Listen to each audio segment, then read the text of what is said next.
오늘도 하나님의 은혜가 여러분과 가정에 넘치시기를 예수 이름으로 축원합니다. 하나님께서 모든 만물을 창조하실 때에 보이는 것과 보이지 않는 것을 만드셨습니다. 그러나 모두가 다 하나님이 창조하신 겁니다.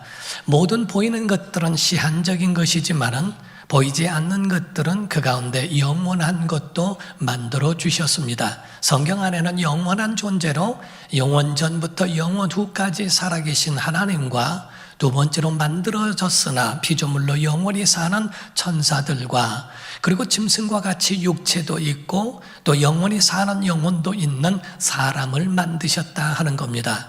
사람에게도 육체와 영혼이 있어서 육체는 보이는 것이고 시한적이지만은 그러나 영혼은 영생하는 존재로 육체가 벗어나는 날 영원한 생명을 얻을 수 있는 또 영생하는 존재로 만들어 주셨다 하는 겁니다.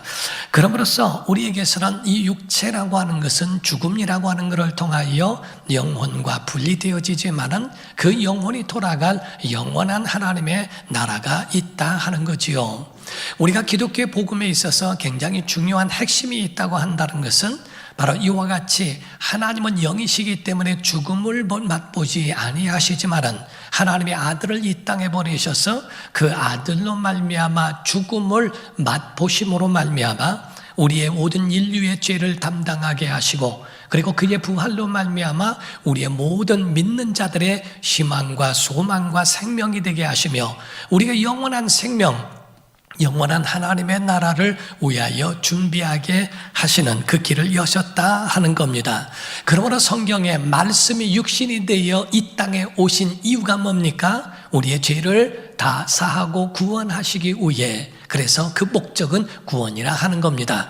요한복음 1장 1절을 보시게 되면 태초에 말씀이 계시니라 이 말씀이 하나님과 함께 계셨으니 이 말씀은 곧 하나님이시니라 라고 말씀합니다. 14절에 보면 이 말씀이 육신이 되어 우리 가운데 거하심에 우리가 그의 영광을 보니 하나님의 독생자의 영광이요 은혜와 진리가 충만하더라 라고 되어 있죠. 곧 예수 그리스도 이 땅에 오신 것은 말씀이 육신이 되어 오셨다라고 하심으로써 육신이 되어 오신 이후 죽음을 맛보려 하시며 왜 죽으셔야 됐는가? 온 인류가 죽어야 할 그 죽음을 예수 그리스도께서 담당하시고 구원하게 하려 하심이라고 성경은 말씀합니다. 그러므로 예수 그리스도의 죽음으로 말미암아 우리 인류에게 주어진 혜택이 있다면 예수님의 죽음으로 신유가 왔고 곧 병 고치는 은혜가 왔고 그리고 예수의 죽으심으로 우리에게 구원이 왔다 하는 겁니다. 이 예수님의 죽음면도 이와 같이 큰 혜택이 있거늘 하물며 예수 그리스도의 부활 가운데 보게 되면 그 부활은 첫 번째로 성령 충만을 하나님이 약속하십니다. 두 번째 하나님의 자녀가 됩니다. 세 번째로는 예수님 부활하신 것처럼 우리도 부활에 동참할 수 있는 은혜를 주셨다 하는 겁니다.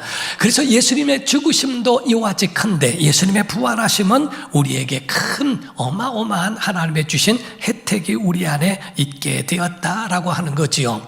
인생은 육체가 있기 때문에 언젠가는 죽습니다. 죽음은 끝이며 그리고 마지막이기 때문에 이 죽음은 어느 누구도 피할 수가 없다는 거지요. 많은 사람들이 이 죽음을 피하기 위하여 진시 황제는 불로초를 한무제는 숭노반에서 이슬을 먹으며 또 그 가운데에 산다고 했지만은 다 죽었습니다. 어떤 사람은 젊은 사람의 피를 다 바꾸기라도 하면 살까 영생할까 해도 그래도 끝내 죽게 되고 이와 같이 죽음을 피할 수 없는 것이 인생이라 하는 겁니다. 유교의 공자도 73세에 세상을 떠나 죽어 중국 청평양이라고 하는 청평양이라는 곳에서 무덤을 두고 있고요. 석가모니도 80세에 세상을 떠나 인도의 참수서당이라고 하는 것에 묻혔으며 마호메트도 63세에 죽어 아라비아 메카에 웅대한 무덤을 남겼다라고 이야기합니다. 많은 사람들이 다 이 땅에 살면서 이대에 많은 일들을 했다 할지라도 모두 죽음을 피할 수는 없었다 하는 거지요. 그 가운데 하나님께서 피조물 가운데에 죽음을 예측하게 하신 피조물이 있으니 그게 인간입니다. 모든 짐승들은 그냥 사는 것이고 언제 죽을지 그런 것에 대하여 예측하고 살아가지는 않지만 사람에게서는 죽음이라고 하는 것을 태어나면서 예측하면서 살 수 있도록 만드셨다는 거지요. 이 육체는 그릇과 같아서 어느 순간에 깨지게 된다는 겁니다. 그래서 이 육체가 사라지기 전에 육체의 목적은 영혼을 담고 있는 그릇이라 이 영혼이 죄로 물들어졌고 죄로 오염되어 있기 때문에 예수의 피의 보혈로 말미암아 죄사함을 받게 하고 거룩한 영혼이 되어 영원한 나라에 우리를 인도할 때까지 이 육체는 시간이 되어 준비하게 하는 기간을 두고 있는데 수십 년을 살고 수백 년을 산 것이 의미가 아니라 어떻게 살았느냐가 중요한 것처럼 수백 년을 살았느냐를 하나님 그거를 보시는 게 아닙니다. 짧게 살았다 할지라도 마치 가을이 되면 일찍 떨어지는 낙엽이 있고 늦게 떨어지는 낙엽이 있죠. 그러나 모두 다 떨어지게 됩니다. 이와 같은 사람의 연수가 길 수도 있고 짧을 수도 있지만 하나님의 육체를 두신 그 모든 건 시간이기 때문에 영혼을 위하여 준비되는 시간을 우리에게 허락하신 시간들이라고 봐야 한다는 거지요. 그럼에도 불구하고 오래 살면서 자기 영혼을 위하여 준비하지 못했다면 그 사람의 모든 삶은 헛것이 되고 만다는 사실입니다. 옛날 이야기가 있습니다. 어떤 임금이 있는데 그 임금 옆에 항상 그 곁에서 재미있게 임금을 재미있게 만들어주고 행복하게 만들어주었던 광대가 있었답니다. 너무너무 재밌고 웃기니까 나중에는 그 임금이 지팡이 하나를 선물하면서 야, 너 같은 바보가 세상에 어디 있겠느냐라고 하면서 만약에 너보다 더한 바보가 있다면 이 지팡이를 그에게 주라고 얘기를 했답니다. 광대는 그것 가지고 항상 들고 다니면서 임금 옆에서 곁에서 그렇게 재밌게 했대요. 어느 날 임금이 임종을 맞이하게 되었답니다. 그때 광대가 임금에게 물었대요. 폐하시여, 폐하께서는 항상 어디를 가기 전에 신하를 먼저 보내시고 다 준비하게 하셨는데 이번에도 죽음이라고 하는 강을 건너가실 때에 누가 먼저 가서 준비하고 있나이까? 라고 물었어요. 없단다. 그러면 폐하, 어디를 가실 때에 항상 어디로 간다고 목적지가 있고 그리고 어떻게 간다고 하는 것과 언제 돌아온다고 말씀하셨는데 이번에도 그렇게 하십니까? 그렇게 할 수가 없다라고 했더니 그 광대가 그러면은 이 지팡이는 임금의 것입니다. 임금께서 나에게 더한 바보가 있다면 주라고 하셨는데 자기 영혼을 위하여 준비하지도 못한 임금께서 가장 바보가 아닙니까? 하면서 지팡이를 주었다는 이야기가 있습니다. 사랑하는 성도 여러분, 모든 사람들은 어디서 와서 무엇을 하다가 어디로 가는지에 대하여 막연하고 희미하게만 알고 있습니다. 성경은 우리에게 그에 대하여 명쾌하게 말하고 있다는 거지요. 우리의 삶은 이 땅에 살아가는 삶이 나그네와 외국인이라고 말을 했습니다. 히브리서 11장 13절 14절을 보면 이 사람들은 다 믿음을 따라 죽었으며 약속을 받지 못하였으되 그것들을 멀리서 보고 환영하며 또 땅에서는 외국인과 나그네임을 증언하였으니 그들이 이같이 말하는 것은 자기들이 본향이 있다는 걸 알고 본향 찾는 자들이라고 하는 것을 나타낸 것이라고 말하고 있습니다. 사랑하는 성도 여러분, 그러나 성경은 말씀하고 있어요. 예수님 뭐라고 말씀합니까? 요한복음 8장 14절을 보게 되면 예수께서 대답하여 이르시되 내가 나를 위하여 증언하여도 내 증언이 참되니 나는 내가 어디서 오며 어디로 가는 것을 알거니와 너희는 내가 어디서 오며 어디로 가는 것을 알지 못하느니라 라고 말씀을 하십니다. 사랑하는 성도 여러분, 나그네 삶이라고 하는 것은 자기가 자랑할 것도 없다는 거지요. 그리고 뒤의 것에 대하여 미련둘 것도 없다는 겁니다. 나그네는 여행자와 같아서 그래서 그 여행을 위하여 자기의 짐을 가볍게 하고 여행을 위해서 다리 위에다가 거기다가 집을 짓는 어리석은 짓은 하지 않는다고 하는 겁니다. 이와 같이 인생이라고 하는 것은 전부가 이와 같이 온 곳이 있고 돌아갈 곳이 있다는 겁니다. 불은 태양에서 왔기 때문에 하늘로 올라가고 강물은 산에서 내려와 바다로 흐르는 것처럼 사람의 육체는 흙에서 왔으니 흙으로 돌아가며 혼은 부모로부터 조상에게로부터 왔으니 조상에게로 돌아가되 영은 주신 하나님께로 돌아간다고 전도서 12장 7절에 말하고 있습니다. 그러므로 우리의 영혼이 하나님께로 돌아가기 전에 창조주를 기억하라라고 말씀을 합니다. 중국 베이징에 가게 되면 그 가운데 천안문이라고 하는 것에 마오쩌둥에 그에 대한 시신이 안치되어 있다고 합니다. 방부제를 쓰고 섭씨 16도를 유지하면서 그에 대하여 그 죽음에 대한 그 모습을 보존하여서 누구든지 와서 관람할 수 있게 만들어 놨다는 거지요. 모스크바에 가면은 레닌이 있고 북한에 가면 금수산의 김일성, 김정일의 무덤도 보존되어 있다고 이야기를 합니다. 어떤 분들은 말하기를 사람이 죽으면 3일이 못 돼서 흙으로 돌아가게 되는데 저 사람들은 흙으로 돌아가고 싶어도 돌아갈 수 없는 것에 또 어떻게 보면은 불쌍하다고 여겨지는 그런 마음도 있다고 이야기를 합니다. 세상 사람들은 무덤에 굉장히 관심이 많아요. 무덤을 자랑하고 무덤의 화려함에 대하여 높이고 부러워하기도 하고, 그리고 자녀들을 위하여 명당 자리를 찾으면 자녀들이 잘 될 것이라고 생각해서 명당 자리를 찾아주기도 한다고 말을 합니다. 그런데 기독교에는 무덤을 말할 수가 없어요. 왜? 예수님 부활하셨기 때문입니다.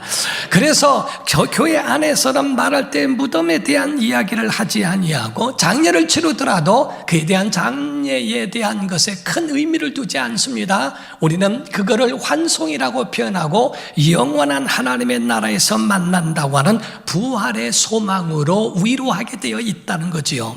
성경 안에만 하더라도 부활에 대한 말씀이 400번 정도를 기록하고 있을 만큼 기독교의 부활은 굉장히 중요한 말씀이라고 보는 겁니다.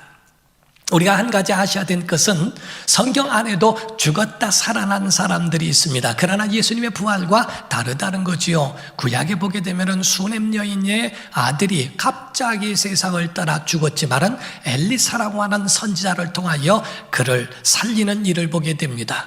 예수님 때만 하더라도 세 사람이 살아났는데 첫 번째가 해당장의 딸인 야이로의 딸과 두 번째는 나인성의 과부의 아들과 세 번째는 나사로라고 하는 죽은 지 나흘이 되어 썩은 냄새가 났던 사람을, 세 사람을 살리신 적이 있습니다. 그 가운데 보게 되면 누가복음 8장 52절에서 55절을 보면 모든 사람이 아이를 위하여 울며, 야이로의 딸이에요, 통곡하매 예수께서 이르시되 울지 말라, 죽은 것이 아니라 잔다 하시니 그들이 그 죽은 것을 알기 때문에 비웃었다고 되어 있습니다. 예수께서 아이의 손을 잡고 불러 이르시되 아이야 일어나라 하시니 그 영이 돌아와 아이가 곧 일어나거늘 예수께서 먹을 것을 주라 명하셨다고 되어 있습니다.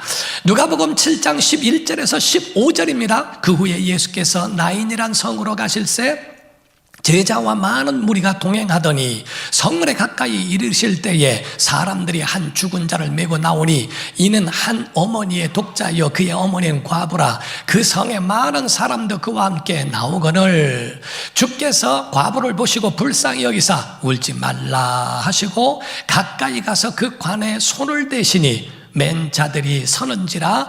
예수께서 이르시되 청년아 내가 네게 말하노니 일어나라 하시매 죽었던 자가 일어나 앉고 말도 하거늘 예수께서 그를 어머니에게 주셨다라고 되어 있습니다.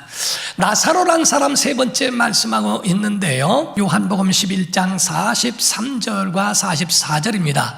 이 말씀을 하시고 큰 소리로 나사로야 나오라 부르시니 죽은 자가 수족을 배로 동인 채로 나오는데 그 얼굴은 수골에 쌓였더라. 예수께서 이르시되 풀어놓아 다니게 하라 하시니라 라고 말씀을 합니다. 사랑하는 성도 여러분, 여기서 보면은 이 세 사람에 대한 말씀에 일어나라 일어나라 라는 말씀을 하셨고, 나사로에 대해서는 나사로야 나오라 라고 말씀했어요.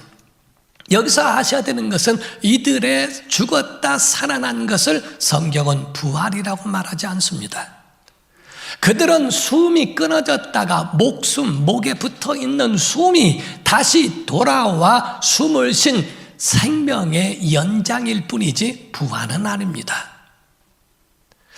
예수 그리스도의 부활은 그들과 달라서 예수님의 부활은 영생하는 부활이요, 사망을 깨뜨리고 다시 죽지 않는 그러한 부활을 말씀하고 있는 거예요.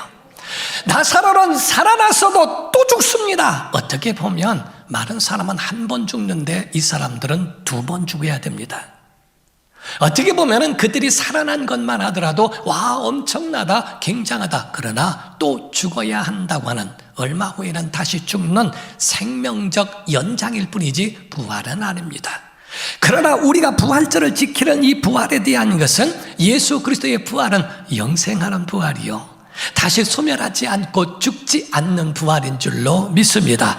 이 부활로 말미암아 우리는 그 신앙을 갖는 거예요. 기독교의 신앙은 죽음의 신앙이 아니라 부활 신앙입니다. 예수님 부활하신 걸 믿는 것이고, 예수님 부활하신 것처럼 우리도 부활할 줄로 믿습니다. 우리가 여기서 아셔야 될 것은 예수님 부활의 첫 열매라고 말씀을 했어요.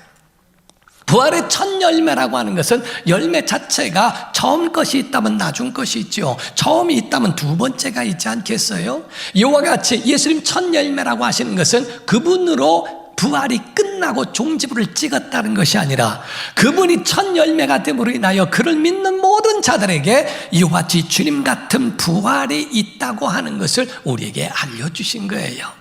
오늘날 이단과 사이비 같은 데서는 이 육체가 부활한다고 합니다. 그리고 이 육체가 산다고 합니다. 자기는 영생한다고 하면서도 말할 때 손을 덜덜덜덜 떱니다. 얼마 후에는 흙을 뒤집어 써야 할 그런 연약한 인간이 자기 자신은 영생한다고 사람들을 속이고 하는 것은 너무나 어리석고 안타까운 일이라는 거지요. 여러분, 한번 우리의 목숨이 만약에 계속적으로 낡아지면서 산다면 얼마나 어떻게 하면 불행할까? 여러분, 장례식장에 갔을 때에 가족들에게 물어본 어떤 통계를 낸 적이 있는 모양이에요. 어떤 사람이 통계를 냈더니 장례식장에서 하는 말이, 어떤 것이 가장 이 자리에서 필요하냐, 당신이 원하는 것은 뭐냐라고 했더니 죽은 자가 살아나는 겁니다. 아버지가 살아나셨으면 좋겠습니다. 어머니가 살아나셨으면 좋겠습니다 하더라는 겁니다. 그런데 젊은 사람들이 세상을 떠났을 때는 거기 이해를 해요. 다시 목숨이 돌아와 우리와 함께 다시 지냈으면 좋겠다. 또 젊은 그런 남자나 여자나 이런 사람들은 이해하는데, 200살이 된 분이 만약에 돌아가셨는데 다시 살아나면 어떡하려고? 요양원에 보내려고, 어떡하려고? 이도 다 빠지고 꼬부랑이 되고 모든 것이 다 아는 200살 된 분이 나 다시 살았어 라고 한다면 자손들이 할렐루야 하겠나? 이거 어떻게 해야 되겠나? 성경이 우리에게 말하는 부활은 생명 연장이 아닙니다. 우리에게 말씀하신 예수님의 부활이라고 하는 것은 벽이 있고 문이 닫혔어도 그 가운데에 뚫고 들어오신 예수님과 같이 모든 영생하는 영이 그 속에, 우리 속에 가지고 있는 영생체의 모습으로 영생하는 그런 부활을 우리에게 말씀하고 있다는 사실입니다. 사랑하는 성도 여러분, 우리가 분명히 아셔야 되는 것은, 감히 말씀할 수 있다는 것은 창조가 없는 종교의 영생을 말할 수 있을까? 부활이 없는 종교의 과연 구원을 말할 수 있느냐 하는 겁니다. 오늘 본문 말씀에 아주 중요한 말씀을 하고 있어요. 만일 부활이 없다면, 이란 말에 대한 그런 같은 비슷한 용어들을 쓰고 있다는 겁니다. 만일 부활이 없다면. 오늘 본문 말씀에 고린도전서 15장 12절에서 17절까지만 보게 되면요, 그리스도께서 죽은 자 가운데서 다시 살아나셨다 전파되었거늘 너희 중에 어떤 사람들은 어찌하여 죽은 자 가운데서 부활이 없다 하느냐? 만일 죽은 자의 부활이 없으면 그리스도도 다시 살아나지 못하셨으리라. 그리스도께서 만일 다시 살아나지 못하셨으면 우리가 전파하는 것도 헛것이요, 또 너희 믿음도 헛것이며, 또 우리가 하나님의 거짓 증인으로 발견되리니 우리가 하나님이 그리스도를 다시 살리셨다고 증언하였습니다. 만일 죽은 자가 다시 살아난 일이 없으면, 또 그러죠, 하나님이 그리스도를 다시 살리지 아니하셨으면 하셨으리라. 만일 죽은 자가 다시 살아나는 일이 없으면 그리스도도 다시 살아나신 일이 없었을 터이요, 그리스도께서 다시 살아나신 일이 없으면 너희의 믿음도 헛되고 너희가 여전히 죄 가운데 있을 것이요. 부활이 없다면 계속 12절부터 17절까지 말하고 있습니다. 부활이 없다면 믿음도 왜 믿냐? 왜 전도하니? 너희 왜 예수 이름으로 순교까지 나가니? 부활이 없다면 이 말은 부활이 없다는 것이라 부활이 있어! 실존하는 거야! 믿어! 라고 하는 거기에 대한 말씀입니다. 사도행전을 계속적으로 보다 보면요, 그들이 말합니다. 여러분이 아시다시피 사도행전 1장 8절에 오직 성령이 너에게 임하시면 너희가 권능을 받고 예루살렘과 온 유대와 사마리아와 땅 끝까지 이르러 내 증인 된다고 말씀했는데, 성경에 과연 제자들이 나가 사도들이 전한 제자의 그 증인은 무슨 증인이었습니까? 딱 축약하면 딱 세 마디였습니다. 너희가 죽인 예수를, 두 번째 하나님이 살리셨다, 세 번째 우리가 그의 증인이다 라고 얘기합니다. 예수의 증인이란 말은 부활의 증인을 말하는 겁니다. 예수의 증인이란 말은 구제하고 돕고 협력하고 많은 사람에게 위롭게 한 것으로에 대한 것을 말하는 게 아니라 그건 당연한 것이고, 기독교회가 말하고 있는 건 부활이다, 예수 살아나셨다, 이 부분에 대하여 말씀하는, 그에 대하여 내가 받고 내가 그의 증인이라고 표현하고 있는 거거든요. 예수님의 부활의 실존을 말하고 믿게 하기 위하여 하는 말입니다. 사랑하는 성도 여러분, 로슈 맥도르라는 사람은 이런 말을 했습니다. 그런 말하기를, 만약에 부활이 없다면 기독교회는 지구상에서 가장 큰 사기꾼이요, 희대의 최악의 사기극이다. 부활절이라고 말하는 자체가, 부활이 없다면 희대의 가장 큰 사기친 무리가 기독교이다. 그러나 부활이 있다면 그를 믿지 않는 자들은 세상에서 가장 큰 비극으로 올 것이다, 이렇게 말했어요. 부활이 없다면 믿지 않는 자들은 다행스러울 수 있겠죠. 그러나 믿음을 가진 사람들이 참 불쌍한 자라고 오늘 본문 말씀을 말합니다. 그러나 부활이 있다면 믿지 않는 이들은 영혼을 위하여 준비한 일이 없기 때문에 그들에게는 영원한 형벌만 남아 있는 것이고, 믿는 자들에게 대하여서는 그날이 우리에게 영광이 되고 우리에게 면류관을 얻을 수 있으며 영생의 소망과 희망이 되는 줄로 믿습니다. 사랑하는 성도 여러분, 우린 예수님의 부활만 말하는 게 아닙니다. 예수님의 부활이 우리의 부활인 줄 믿습니다. 우리가 찬송을 하더라도 저는 예수님 권세, 예수님 권세, 예수님 권세, 내 권세라고 하는 것처럼 예수님의 부활이 내 부활로 이루어지는 게 이게 믿음이란 말이야. 신유의 역사는 다른 게 아닙니다. 예수님의 부활의 생명이 우리 영혼에 있어 그 생명이 우리 영혼에 나타나는 것, 이게 바로 우리의 신앙이라고 말하는 겁니다. 만약에 예수님 부활하지 않았더라면 기독교에는 쓸모가 없는 것이고, 기독교는 존재 자체가 그것은 헛된 것이다. 그러므로 예수님은 하나님의 아들도 될 수 없고, 부활이 없다면 구세주도 될 수 없고, 부활이 없다면 그분은 경배의 대상에서 제외되어야 된다라고 이야기합니다. 부활이 있기 때문에 사실이요, 부활이 있기 때문에 우리에게 영원한 생명의 희망인 줄로 믿습니다. 여러분, 교회는 그래서 초상집이 아니에요. 교회는 정말 잔치집과 같아서, 왜? 부활이 있으니까.